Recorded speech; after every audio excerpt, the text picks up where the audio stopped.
বিশ্বনবী সাহাবাদের নিয়ে দাঁড়ালেন, লম্বা লম্বা কাতার হলো।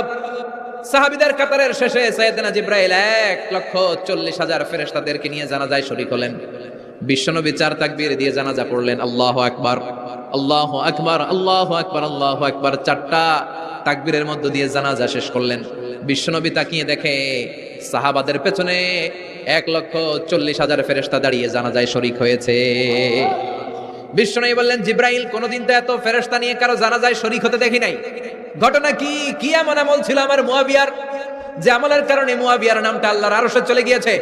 উঠতে বসতে চলতে ফিরতে সব সময় আপনার এই সাহাবী পড়তে থাকতো, কুল হুয়াল্লাহু আহাদ, আল্লাহুস সামাদ, লাম ইয়ালিদ ওয়া লাম ইউলাদ ওয়া লাম ইয়াকুল লাহু কুফুয়ান আহাদ। পড়েন সুবহানাল্লাহ।